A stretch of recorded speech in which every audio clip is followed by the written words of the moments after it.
you?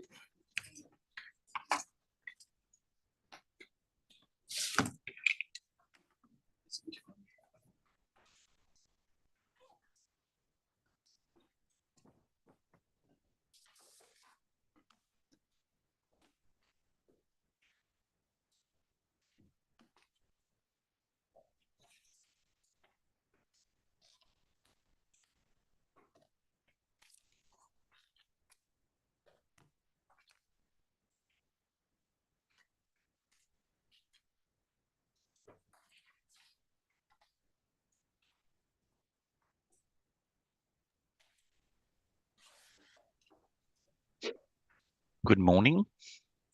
Good morning, Ray. Morning. Okay, good morning. Well, we are live, so welcome to you all. I'll open the meeting.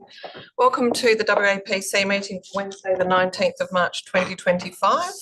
I would like to start by acknowledging that we meet on the lands of the Whadjuk people of the Noongar Nation and pay our respects to elders past and present. Please note that this meeting is being live streamed via YouTube and the WAPC website, and members may refer to technical devices such as phones and laptops throughout the meeting to assist them in considering the information before them. So apologies and leave of absence. We do have attending in person today myself, Commissioner Bennett, Commissioner Brooks, Commissioner Hall, Commissioner Sandry and Commissioner Shears. Online we are joined by Deputy Chair Ray Herron, Commissioner Adair, and we do have Commissioner Lakey on an approved leave of absence. At this point, also ask if there are any requests for leave from Commission members. Great, thank you very much.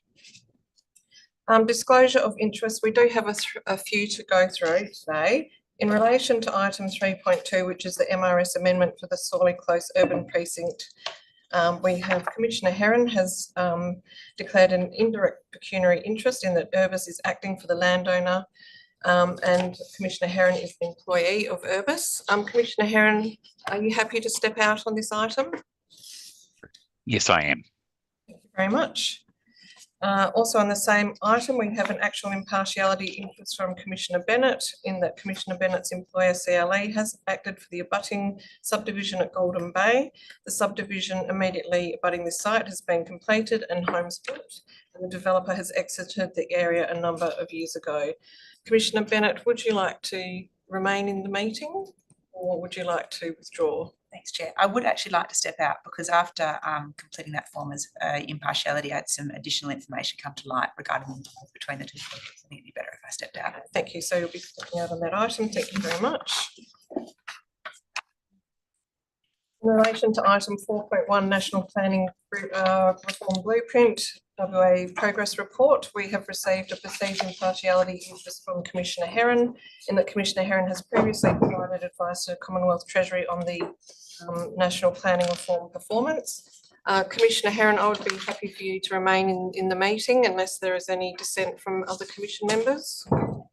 Thank you very much. On item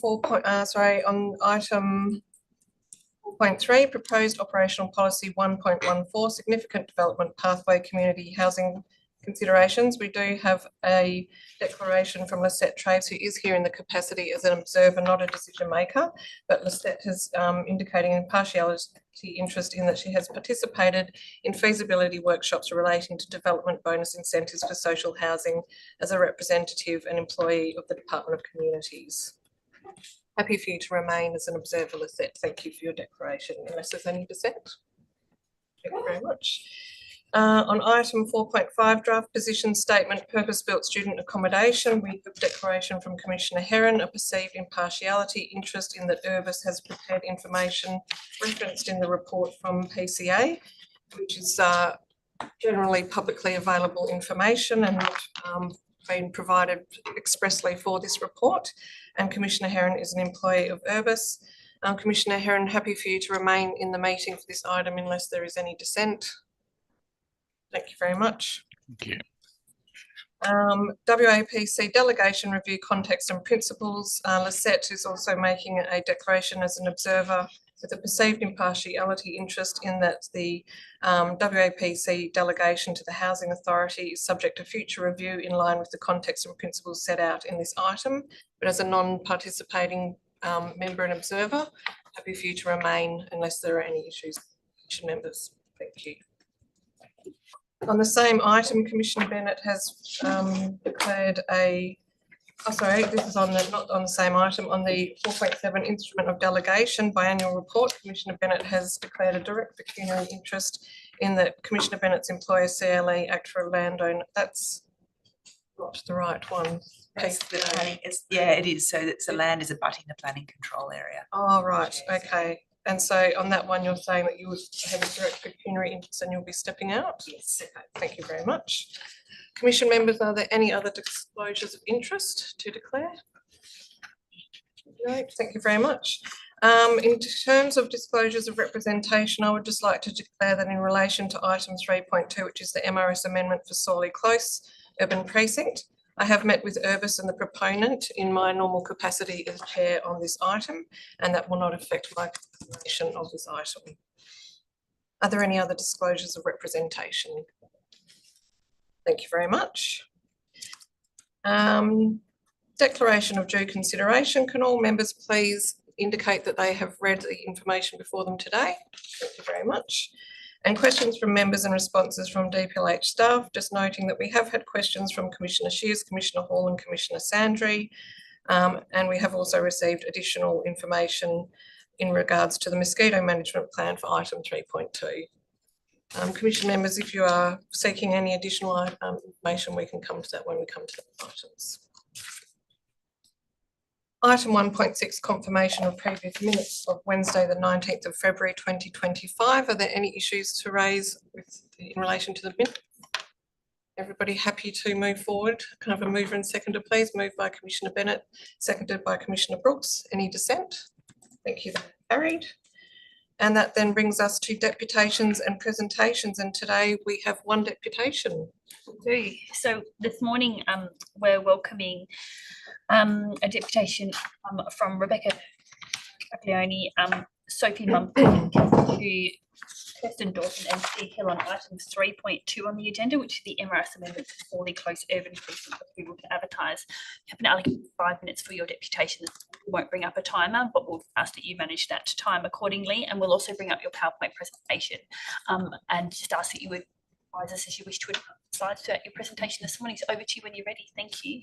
Right, thanks. Next slide. We'll jump straight into it just because of time.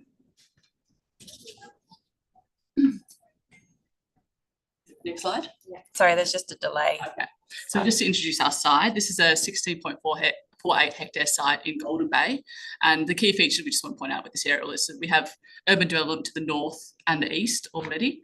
And we're about 1K from the future Carnup Station Precinct, corner of Dampier Drive and Mandurah Road. Next slide. So the northern portion is currently zoned rural on the MRS. The northern portion of the site's special residential and local planning scheme. The south is a special rural zone with minimum lot size of around 1 hectare. So the intent of both of these zones is to require larger lots to retain landscape and conserve the natural environment.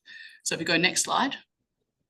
We actually tested this existing planning framework in 2021 with the 12 lot subdivision averaging about 1 hectare sites. And what we actually found was that if you deliver those 1 hectare sites, you still result in about 9 hectares of clearing, between 9 and 11 hectares of clearing required to actually deliver that. And that's just through bushfire, delivering roads, delivering a reasonable size building envelope parcel they can actually build within. So there's a lot of clearing that's still required to deliver a 1 hectare development site. We also set aside 0.56 hectares of public open space, which is a relatively small amount, and that was just the protection of the wetland. And the rest of the site, all the environmental assets, the TECs, the trees, the wetlands, they would essentially, wetland buffers, they would stay in private ownership. And the issue with that is it just provides no certainty that those assets are going to be maintained properly and actually retained, because it's private ownership. You just don't know what people are going to do. So one other thing, this subdivision didn't include lot 28, which is south of Sawley Close, just a note there. So next slide. So we're kind of looking at an alternative arrangement here, an alternative design to protect the environment. And this is essentially dedicating the least sensitive area of the site as urban and maintaining those TECs, wetlands, and trees in a parks and recreation buffer. So the feedback we got from the EPA was that they want that secured as early as possible in the planning process. So they want that secured as that's part of the MRS process. So this line that distinguishes the open space and the urban land, it's really defined by the barrier of those conservation assets. So that doesn't actually include local reserve assets, so recreational spaces. So that's just important to note.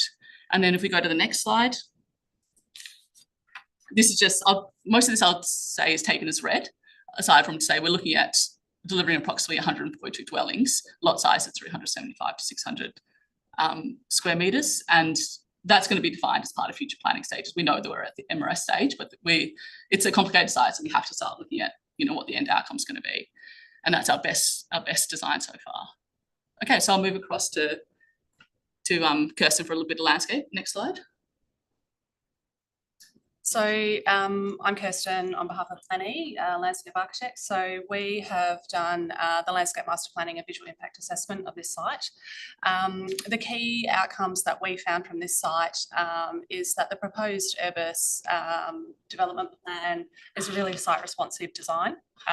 There's obviously a lot of retention of environmental assets, as Rebecca mentioned.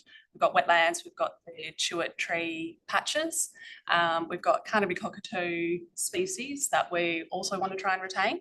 And we've also got landform retention as well, which is really important because that's one of the key factors that City of Rockingham are really keen to try and maintain through future urban development. So it's interesting that there is a lot of focus on the physical green infrastructure, but we're also trying to retain the landform.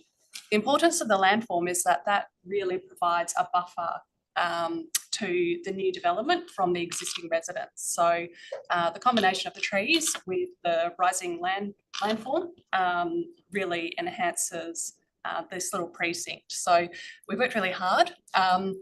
One other key factor is that this isn't a business as usual development. We're not delivering typical 10%. Through the calculations, there's closer to 60% of open space that will be retained and in some areas enhanced. And we really strongly believe, because there's this kind of landscape character that has kind of been set in place through the older stages of Golden Bay, through its kind of semi-rural aspect, we really feel that the delivery of not only the landscape, but the architectural built form can really tie into that kind of older character. And that also then builds that kind of visual aesthetic as well. They're probably the key points. I don't know if you want to go to the next slide. Yep. So I'm Kathy Chu from Kotero Environment. I'm the environmental consultant. So we've been assisting Kate Brevard and the consultant team on this for years now.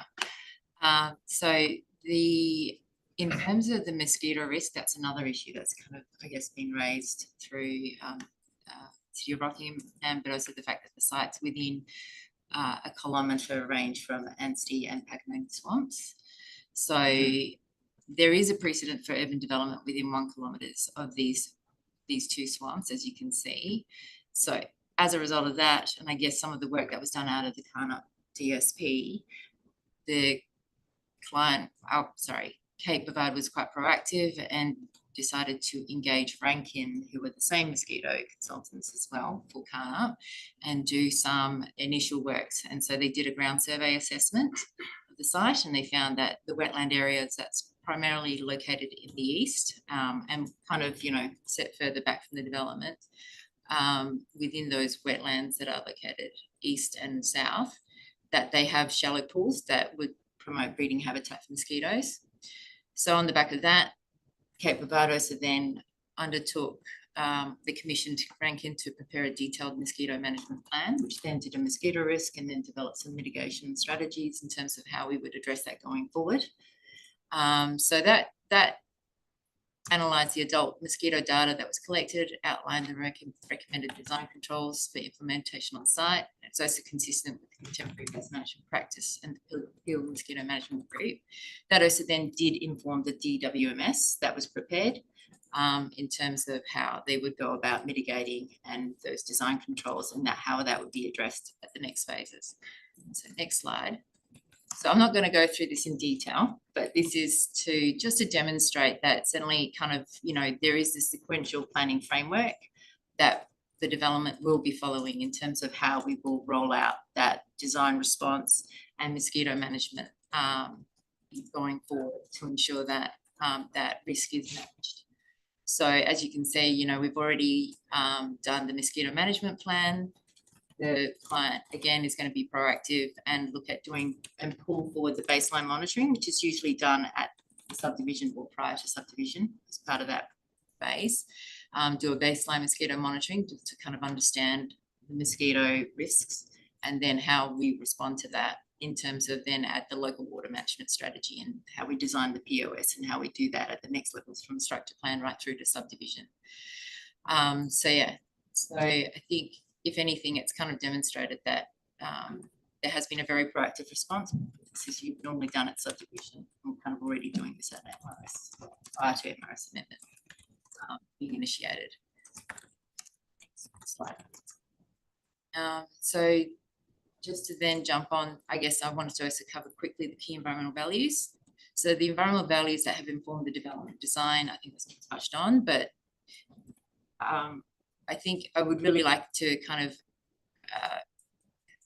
demonstrate that there has been a really kind of iterative process here. So we've got the Chewett Woodlands Forest TEC that occurs out on site.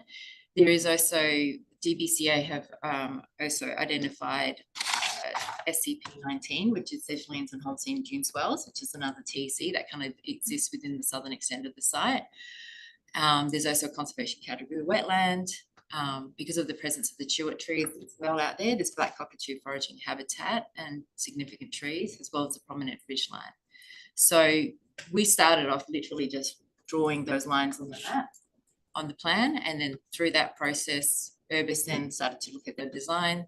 Then the engineers, they did their work, and it was an iterative process that literally went back and forth between all of the consultant teams, including the landscapers and the hydros, for about 6-8 months, I'd say. So there's certainly been a commitment there to make sure that that green line and the local open space is really capturing those high value assets. Next slide, please. So that work was done on the back of surveys that were done back in 2016. And just to let you know, you have been talking for 6 minutes collectively. Okay. So the spring survey confirmed everything that we've kind of done and we've based our plan on. Yeah. Oh, sorry. we just have one concluding slide, but we can leave up on the screen. But I think it's quite clear we're saying that this is just an alternative approach to environmental conservation, while also delivering like residential development that we need. So yeah, that's it. That's the conclusion of our presentation. We're happy to take questions. Thank you very much. We have 5 minutes, so that was very well done. Now I just will hand over to questions, but thank you very much for the deputation, Rebecca, Kirsten, and Kathy. Members, any questions? Go ahead, Commissioner Hall. Thank you, Chair. Thank you for your presentation. Just my question is in regards to the report on page 5 in environmental considerations. It states there are inconsistencies in the proponent's environmental assessment report and the threatened and priority flora and vegetation and supplementary flora and fauna surveys that have been undertaken. In the information that we're given, there doesn't appear to be, it doesn't really flesh that out too much more. Can you give us your take on what the inconsistencies are? I've got it here. Page 5, did you say? At the bottom of page 5, the last paragraph. This is City of Rockingham comments. Excessive from environmental. Inconsistencies and threat and priority. Not. Maybe just provide an update of the spring survey. So okay. Well, more detail. Okay. The only inconsistency that I can think that it might be alluding to has to do with the fact that that survey report that was done back in 2016, they did not identify a particular threatened ecological community, and that's the Sedglins and Holocene 2012 SCP-19. So that is, and so basically it didn't identify that in the floristic community type analysis that it did. DBCA have mapped this area as occurring within the site and adjacent to the site as well. So through the process that we've gone through, the client took a precautionary approach and went, okay, well, even though the survey didn't identify it, we'll include that in Parks and Recreation Reserve with buffers. So then when we then did an updated spring survey, and we engaged Ecoscope to go out and do that, that was definitely one of the scopes that we said, have a look at this, please make sure you put enough quadrats in that so we can verify the presence of this TEC. Their survey report has also come back saying it's not there.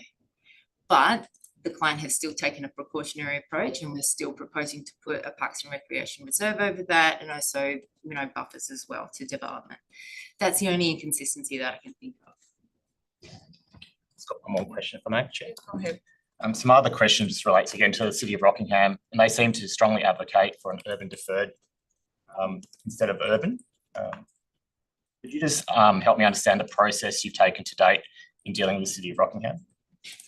Yeah, so we have engaged City of Rockingham from the very beginning and kind of brought them along the process as well. The urban deferred, they're just referring to the mosquito risk areas and the work they're doing as part of their district structure plan. We're not in the district structure plan, and the wetland isn't in our site that they're referring to for mosquito risk. That's a really active issue that's being resolved between the state government and the City of Rockingham at the moment. So the city's view is that it should be urban deferred until that issue is resolved. Our view is that it's such an active issue, and it's probably going to be resolved as part of the district structure plan process, let's say a year, if not sooner, or within that timeframe. If we can't progress development on the site until we do structure planning and, you know, the following steps that need to go for our site. If we were to do urban deferred, we'll just be back here in probably, you know, within a year asking for the site to be urban again. It's just an extra step in the process for something that's probably going to be actively resolved before we can even get to the stage of development. So it's, yeah, like the comments are perfectly valid. Like we understand that there is this mosquito problem on this surrounding area, and that's why we have engaged the mosquito management plan. But to sort of add that extra step of having to lift the urban deferred status, it just doesn't seem like there's much benefit to it when we know that we can resolve it as part of the structure plan stage if it's needed, if it's not resolved by that stage.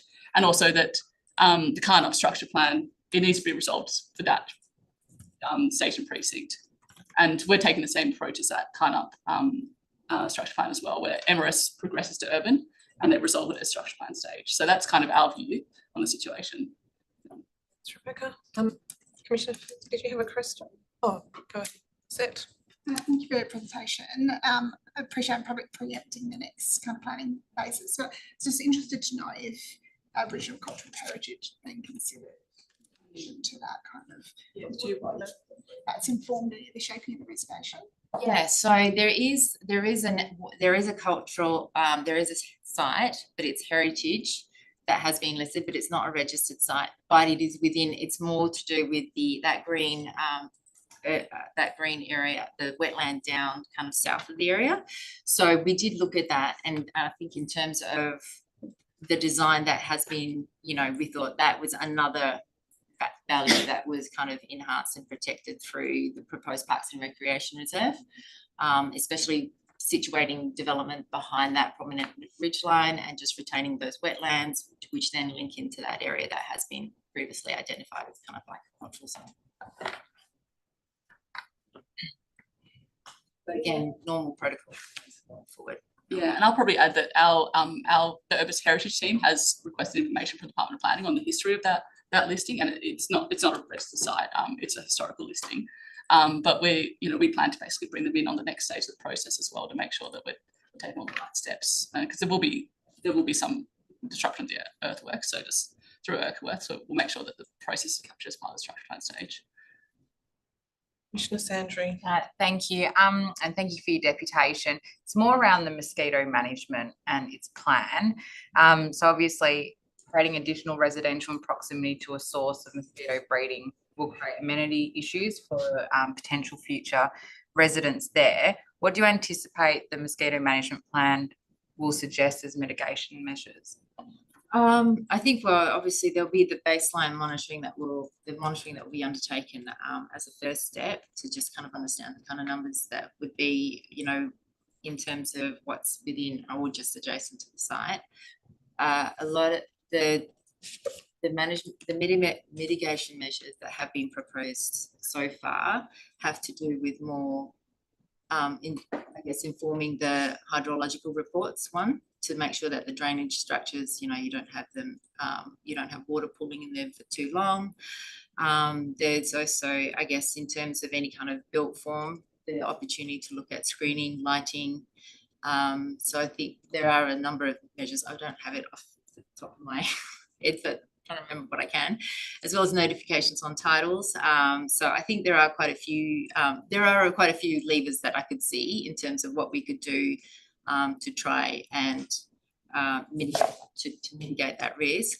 But I think the benefit of what we're doing now is that because we've kind of, I guess, we've got the management plan right up front at this phase, then it will be a measure, you know, it'll be a plan that we can then implement and keep refining as we move through each planning phase, through local structure plan and then subdivision, to make sure that we are adequately mitigating that risk. So, yeah. One final question. In terms of the mitigation, do you think that having residential in proximity to a source may result in a local government having to spend more money on mosquito management to protect those residents? I think it has to be managed regardless. Yeah, because the Carnup Station precinct, it has to be managed under that state government project. So it's something that has to be resolved through either, you know, it's not just for our project, it's for the entire, to deliver the district structure plan, it has to be resolved. Thank you. Okay, any final questions? All right, thank you very much for your deputation.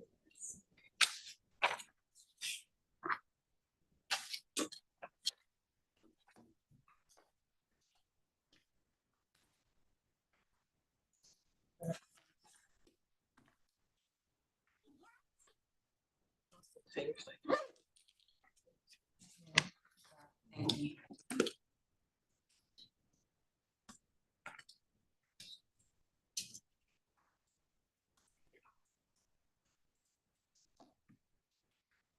So that we did not receive any written deputations, so that concludes our deputations for today. You are welcome to stay because we're in non-confidential. Sorry, Okay. Stretch of the legs. So we have two non-confidential items for discussion, decision or noting today. And the first is item 3.1, which is the development application retrospective approval for a dome shelter in planning control area 152 in Midland Freight Rail realignment at lot 13 Lakes Road in Hayfield. We have received questions on this item and there has been responses to those questions. So I note that there may be potential amendments to this item, but we are joined by Andrew Cook and Navarre Brick. So I will just open to you in case you wanted to respond any further to questions that have been put. Don't need to respond any further unless you feel the need because of the lateness of the responses to the questions and time not being given to members of the committee to consider those answers. So I'm happy to respond to what we've already responded to, if that helps. Would that be helpful, commissioners, or have you all had an opportunity? I think I've reviewed them. You've reviewed. Okay, thank you. We're fine with that then, Andrew. Commissioners, any further questions? Commissioner Sandry. Thank you. Just through the chair, just on condition 2, where it says shall enter into an agreement with the West Australian Plan. Is it possible to just say the landowner must remove the dome at that time period, by that time period, avoiding the need for an agreement? It is condition 1. I think condition 1 and 2 need to be looked at together. Condition 1 is about the limiting the approval for a temporary period. That's all because of the PCA and consistent with other approvals of the commission, and so is condition 2. So I mean, the other option is just have condition 1, but we've gone with conditions 1 and 2, just being consistent with what's happened in the past in this PCA and on this particular site.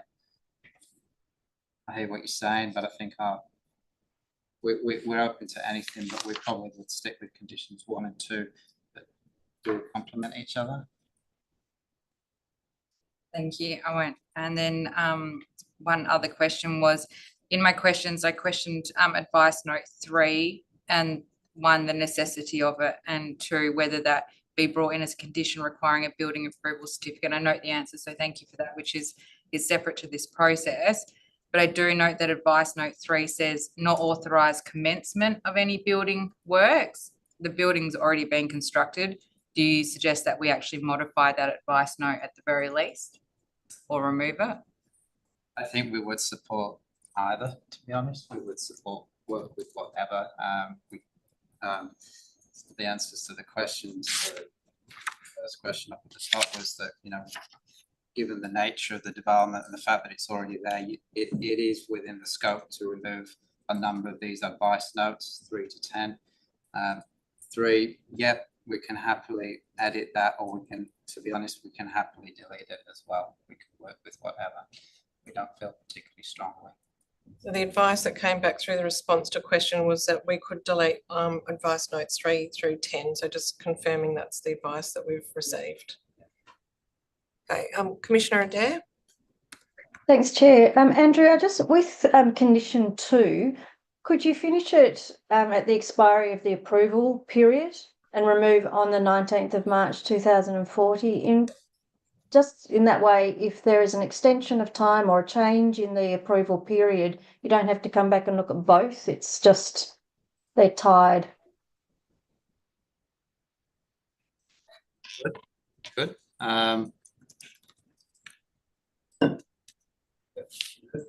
Yep, we could do that.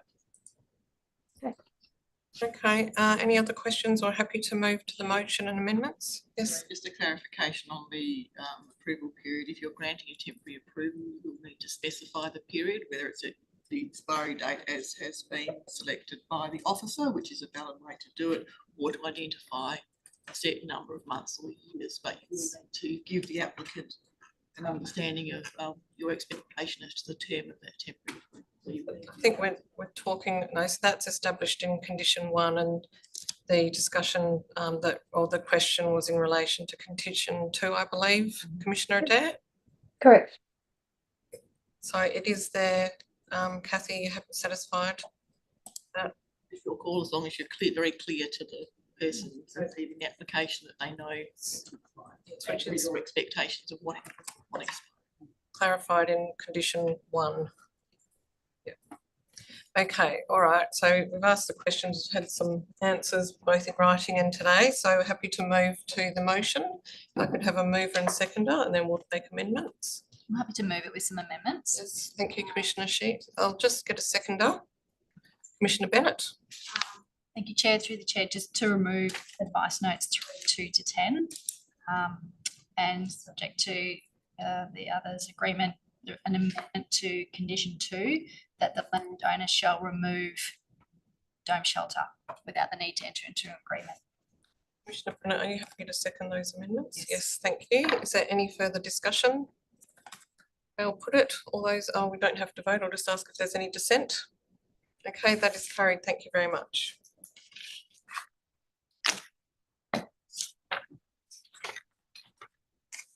Okay, we'll move on to item 3.2, which is the MRS amendment for Sorley Close Urban Precinct, approval to advertise.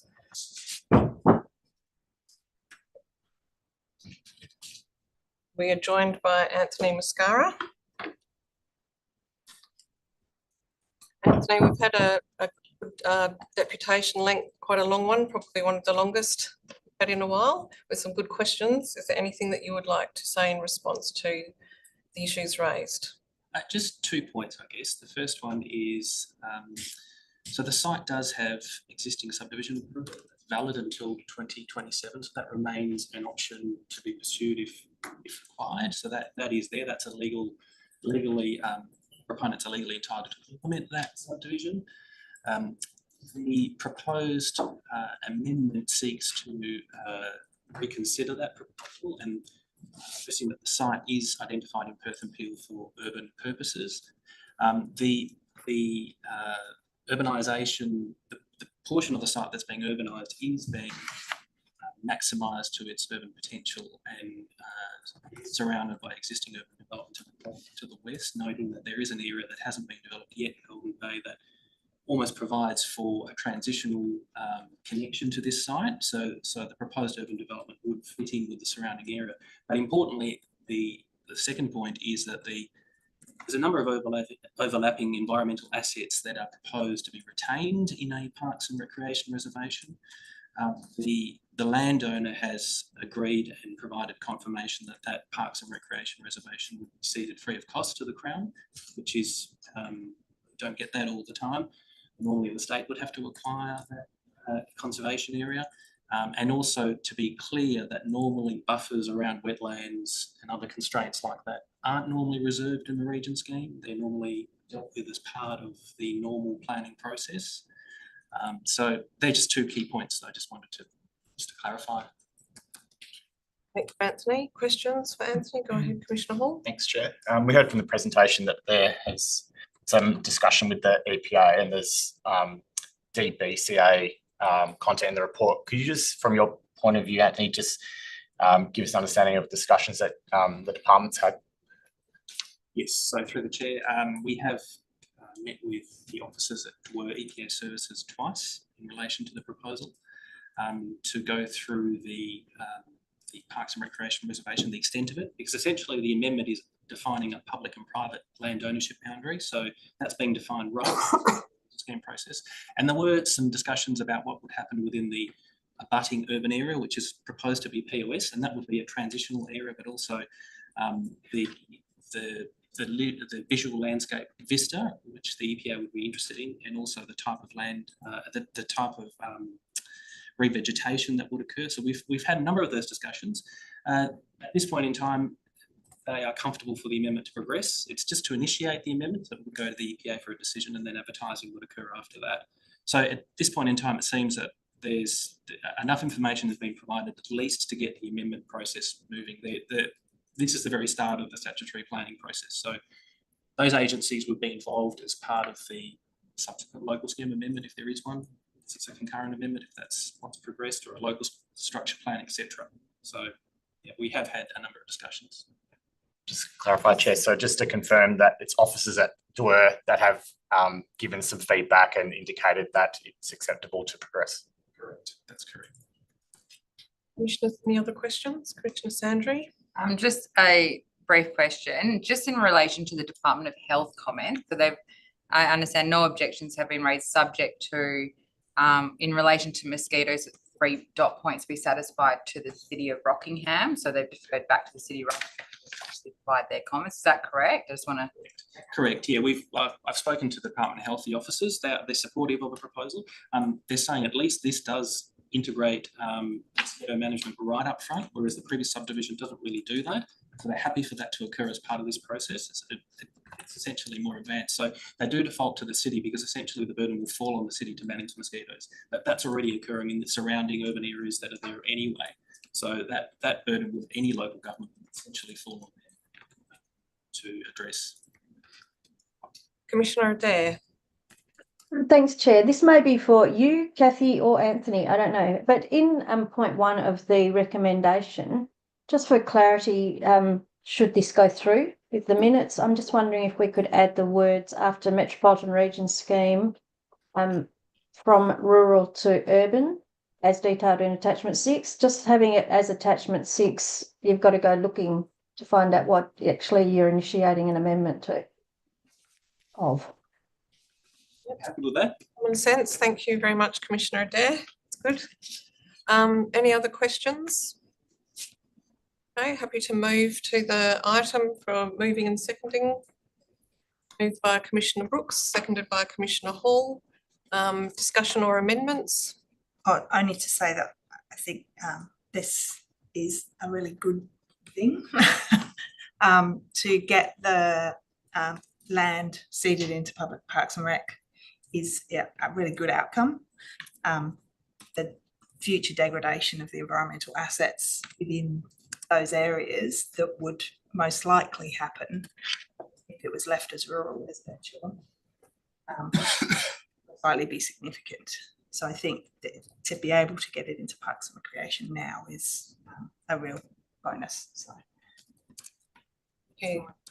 Thank you very much for your comments. As a secretary, do you wish to comment? Yes, just briefly, Chair, just clearly there's been some really good collaboration between all the different parties, and I think it's a good outcome and recommend be advocate that it be supported.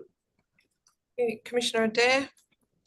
Thank you, Chair, and I support those comments. I think this has been a really great demonstration of doing the work up front so that there's not that many questions, and with what's going on with the state government with mosquito issues, then it all kind of makes sense.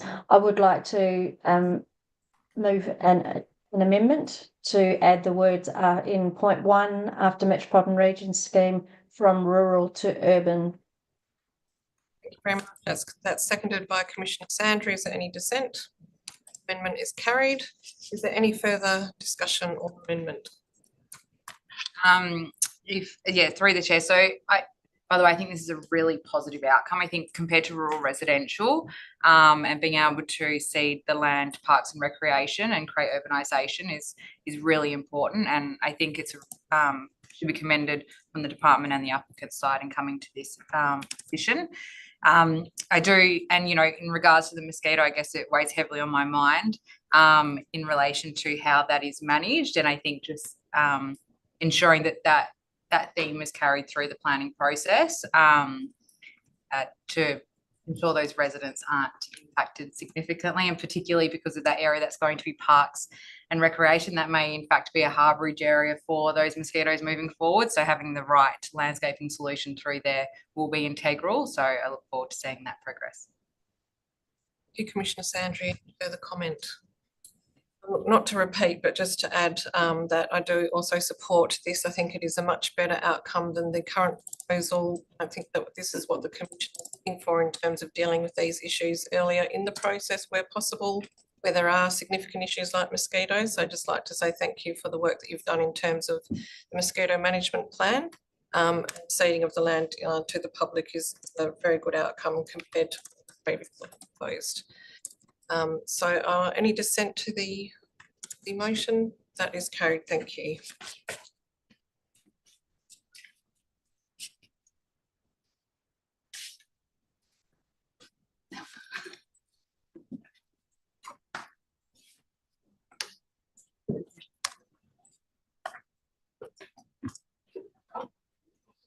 Thank you.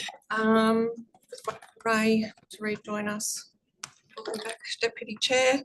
So that concludes our non-confidential items for today. So we will be moving to confidential session to consider the remaining items. So I would ask for a mover and seconder that we resolve that the meeting be closed to members of the public. That's moved by Commissioner Shears, seconded by Commissioner Hall. Any